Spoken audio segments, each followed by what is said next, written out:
the 28th of May 1940, Reich Air Ministry, Berlin. Reich Marshal Hermann Göring sat back in his chair, his hands resting on the edge of the intelligence report. He stared at the document in contempt. The paper detailed President Franklin D. Roosevelt's proposal to Congress, an unprecedented plan to expand American aircraft production. The ambition was to manufacture 50,000 planes annually. Göring sneered at the thought. "They know nothing of war production," he muttered to his staff. "Let them try to convert their automobile factories. They will learn that building warplanes requires more than assembly lines." What Göring failed to realize, sitting safely in his office thousands of miles away, was that in Detroit, a quiet revolution was already underway. The American response to the looming conflict in Europe was not only about weapons but about an industrial miracle. In 1940, America had produced just 3,611 military aircraft. The Army Air Corps, by comparison, had fewer than 1,700 combat-ready planes, many of which were outdated. But Roosevelt's vision was clear: 50,000 planes a year. The sound of German engines roaring overhead echoed in the distance as the Wehrmacht advanced through France, setting the stage for an invasion that would forever change the course of history. Roosevelt's speech on the 16th of May, 1940, was a response to this growing threat, yet it was met with skepticism even among allies. Who could believe that the United States, with its limited military capacity and in the midst of a Great Depression, could suddenly become the world's industrial powerhouse? In this moment of uncertainty, America's promise to build a nation's strength through its factories would evolve into a pivotal turning point in the war. The power of the United States lay not in the size of its military in 1940, but in its ability to adapt, innovate, and mobilize. Göring's dismissal of American capabilities reflected a fatal underestimation. He believed that sheer military might, like that of the Luftwaffe, would win the war, that quantity would never overcome the German superiority in technology. Yet, this very misjudgment would lead to a turning point that would shift the balance of power forever. This is the story of how America built not 50,000 planes, but nearly 100,000. It is the story of industrial triumph in the face of disbelief, the unexpected heroism of factories, and the transformation of a country into the arsenal of democracy. The clock was ticking. The Americans were about to prove Göring and the entire Nazi regime terribly wrong. Late 1940.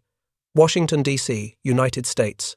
At a time when Europe was burning, President Roosevelt's vision of transforming the American industrial sector into the backbone of the Allied war effort began to take shape. He appointed a man with an unlikely background for such a monumental task: William S. Knudsen, the former president of General Motors. The quiet Danish immigrant, who had grown GM into a global automotive giant, was tasked with organizing the impossible, transforming the assembly lines that produced cars into factories capable of building military aircraft at an unprecedented rate.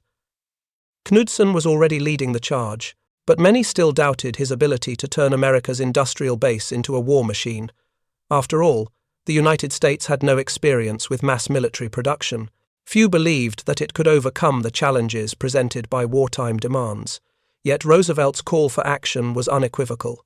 The U.S. must build the planes and weapons to support the Allied forces, and it must do so quickly. By the end of 1940, American factories had already started to convert to wartime production. Car plants in Detroit, which were famous for their capacity to churn out automobiles, now began assembling aircraft components. The government's strategic decision to assign the task to manufacturers like Ford, Boeing, and Douglas marked the beginning of an industrial revolution. But this was just the beginning. No one knew what lay ahead. In Germany, Göring's smug confidence grew stronger. His dismissive attitude toward American industry remained unshaken. In fact, he often mocked the idea that the US could ever outproduce the Third Reich. He had a point, in one sense. Germany was already an industrial powerhouse, focused on high-tech weapons like the Messerschmitt Bf 109 and the Focke-Wulf 190. But as the months wore on, the pace of American industrial mobilization began to defy expectations. Boeing expanded its facilities in Seattle. The Willow Run plant in Michigan, built by Ford, would eventually become the symbol of American industrial might. Ford's promise to produce one B-24 Liberator bomber every hour seemed like a pipe dream at the time. But the US war effort began to take on a momentum that no one had anticipated, least of all the Germans. Workers were pulled from across the country, including women, minorities, and the elderly, to staff factories, and by the end of 1941, the American aviation industry began to roll out bombers at a staggering rate. America's industrial might began to show itself in small victories. Workers at Ford's Willow Run plant overcame early setbacks in quality control and production delays. They fought through breakdowns, limited experience, and a shortage of skilled workers. In fact, the first B-24 Liberator bomber, built at Willow Run in September 1942, had to be completely rebuilt due to poor quality control. But within months, the factory was producing 56 bombers a month, a small fraction of what they would eventually achieve, but a promising start. Meanwhile, across the Atlantic, the Germans dismissed these early signs of American resolve. General von Berthier, Germany's military attaché in Washington, sent several accurate reports warning of America's growing production capacity. However, his warnings were ignored, both in Berlin and in the upper echelons of the Luftwaffe. The Germans believed the Americans could never maintain a production rate that would rival the Nazi war machine. The racial prejudice that permeated Nazi ideology shaped their perception of American capabilities. They believed that democratic, racially diverse societies lacked the discipline and efficiency to match the rigid structures of totalitarian regimes. This misunderstanding would become one of their greatest mistakes. By the time the United States entered the war after the attack on Pearl Harbor on the 7th of December 1941, the question wasn't if America could rise to the challenge, but how quickly it could rise and how much it could produce in the process. In the months that followed, American factories would begin producing more military aircraft than Nazi Germany could imagine. Within 2 years, they would reach a level of production that would overwhelm the Luftwaffe's capacity to respond. The question was no longer how to build aircraft, it was how to build them faster and more efficiently. February 1944. The skies over Europe were a deadly theatre of war. The Allied air forces had ramped up production and operational intensity, but the challenges were immense. While American factories churned out aircraft at a record pace, the battlefield itself was unforgiving. The cost of war was evident in the skies above Germany, where the 8th Air Force and its bombers were engaging in raids that had become critical to the Allied strategy. One of the most pivotal moments in this industrial struggle came during Big Week, from the 20th of February to 25th, 1944, a series of raids that marked the start of what would become the relentless aerial bombardment of Germany. During these raids, 3,500 American bombers launched sorties to attack key German aircraft production facilities. It was a turning point for both the Allies and the Germans, highlighting the ever-growing industrial disparity between the two. In the chaos of the skies, the American bombers, such as the B-17 Flying Fortress and the B-24 Liberator, faced heavy resistance from the Luftwaffe. Major Johannes Steinhoff, commanding officer of JG-77, noted that the sheer number of American bombers was now overwhelming. The American pilots are no longer amateurs. Most disturbing, there are more of them every day, he observed. The disparity in numbers had reached a critical point. For every 60 bombers lost, the United States could replace them within 2 weeks. The Germans, on the other hand, struggled to replace even a fraction of the aircraft they lost. The cracks in the Nazi war machine were beginning to show. The human toll was unbearable. Thousands of young men, barely out of their teens, were flying into battle day after day. The B-17 seconds had become a symbol of this relentless struggle. The crews of these bombers were not just soldiers, they were men, husbands, and fathers, many of whom were destined never to return. The B-17 crews, flying over enemy territory, could often hear the ominous sound of German fighters closing in. The Luftwaffe pilots, desperate to break through the bomber formations, launched wave after wave of attacks. The air was filled with the roar of engines, the crack of machine gun fire, and the deadly hiss of bombs falling. The crews inside the bombers often couldn't see the fighters coming, but they felt the impact as their planes were torn apart, their fellow airmen lost. Survivors later spoke of the horror of watching their comrades fall, knowing that it could be them next. Lieutenant Edward Eddie Walsh, a crew member on one such mission, recalled, "It was a blur of smoke and fire. The noise was deafening. But what you remember most is the silence when a man's gone. It's like a part of you goes with him." As the war raged on, the American production machine continued to hum, meeting the demand for more bombers, more fighters, and more equipment. By April 1944, the Willow Run plant was producing 428 B-24 bombers per month. The rate of production had reached a staggering pace. At its peak, the Willow Run plant was capable of producing 1 B-24 every 63 minutes, a feat that outstripped the combined production of Germany's aviation industry. Despite the production miracle, the battle for the skies was not won easily. The loss of thousands of young airmen, both American and German, added a tragic layer to the story of industrial victory. Each plane that fell represented a human life, a brother, a son, a husband, each one a sacrifice in the name of a cause much larger than themselves. By October 1944, the Luftwaffe was nearing its breaking point. General Adolf Galland, the head of the Luftwaffe, reported a catastrophic loss of aircraft and pilots. Germany could no longer match the scale of American production. They had advanced technology, but they lacked the industrial depth to replace their losses. The Americans had already outproduced them. The bomber streams over Germany grew longer. By now, the B-17 seconds and B-24 seconds were no longer fighting just to destroy factories, they were fighting to change the very course of the war. The skies above Europe had become a battlefield of attrition, with every mission taking its toll. Yet, in the face of these challenges, the American industrial machine kept working. Each new aircraft, each new weapon, was not just a piece of metal, it was a symbol of a nation's resilience, and the survivors, though scarred, carried on, driven by the knowledge that their sacrifices were changing the world. Late 1944. The war in Europe was reaching a breaking point. The relentless American bombing campaigns, bolstered by an ever-growing industrial output, were having a profound effect on Germany. The Luftwaffe had lost its ability to effectively counter the sheer volume of Allied aircraft. Despite the introduction of the Me-262 jet fighter, which could reach speeds faster than any Allied plane, Germany was unable to produce them in sufficient numbers to alter the course of the war. The Americans had not just outproduced the Germans, they had outlasted them. By now, the American military presence in Europe was overwhelming. As D-Day approached, the Allied air forces were positioned to play a critical role in the success of the invasion.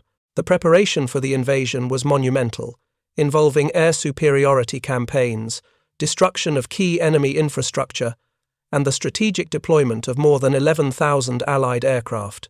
In comparison, the Germans were unable to match such a force.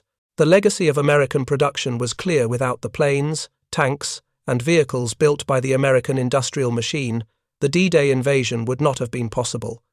The numbers were staggering. In June 1944 alone, the Allies had over 11,000 aircraft available, while the Germans could muster only a fraction of that number. It was not a question of tactics, it was a matter of material superiority. On the ground, the war's human cost was staggering. The Battle of Normandy and the subsequent campaigns saw horrific casualties as both sides fought for control of the European continent. Lieutenant Robert Mitchell, a paratrooper who landed in Normandy, recalled the moment his aircraft touched down. The sound of gunfire, the screams, the explosions, it felt like the world was ending. But we had to keep moving forward. The weight of history was on our shoulders. In the skies above, the P-51 Mustang, the aircraft that had become synonymous with American air superiority, proved its worth. The long-range fighter, capable of escorting bombers deep into enemy territory, was now the primary weapon in the Allies' arsenal. The Mustang's range and firepower ensured that even the most daring bomber missions could be completed with the support they needed. Despite the horrific losses, the American industrial juggernaut had ensured that the Allies maintained their advantage. By the end of 1944, American factories had already produced 96,270 aircraft, including bombers, fighters, and reconnaissance planes. This number alone exceeded the entire output of Germany's war industry during the entire conflict. But it wasn't just the quantity that mattered, it was the quality. American bombers, such as the B-17 Flying Fortress, had advanced technology that gave them an edge in battle. The bomber's defensive armament, with 13.50 caliber machine guns, gave the crews a fighting chance against the enemy.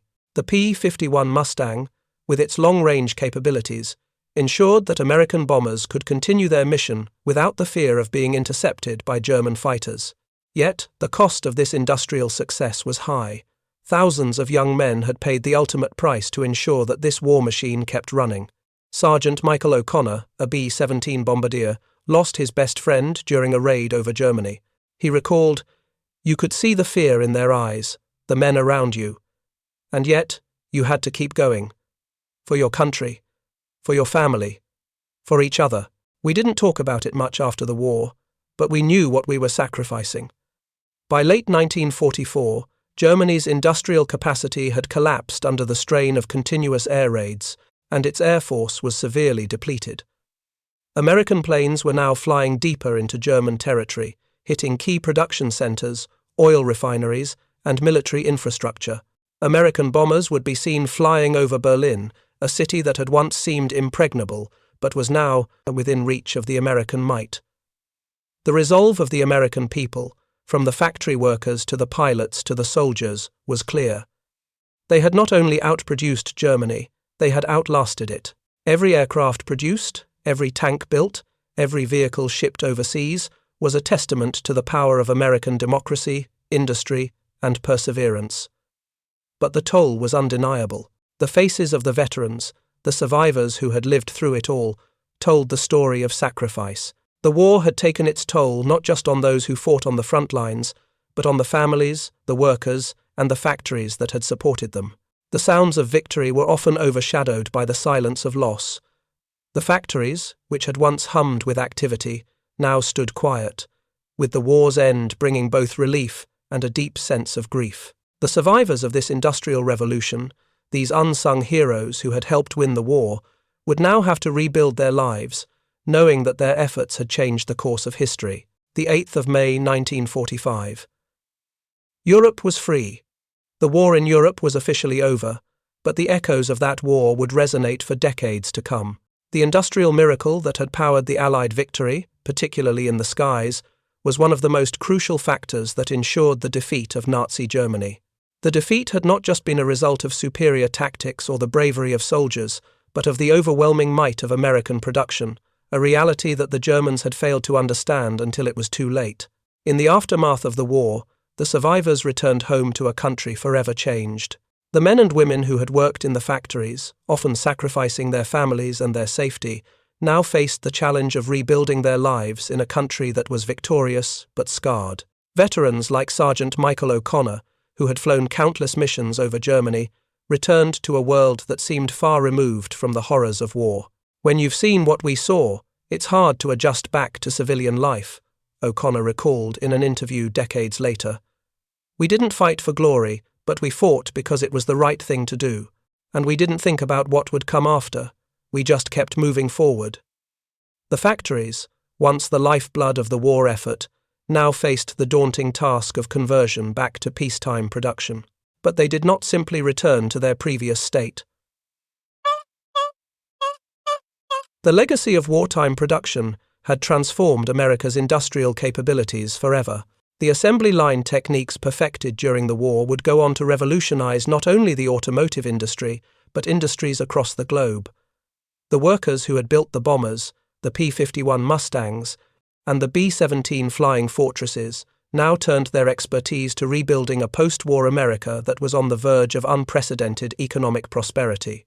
In the decades that followed, America would lead the world in technological advancements, fueled by the lessons learned in the war.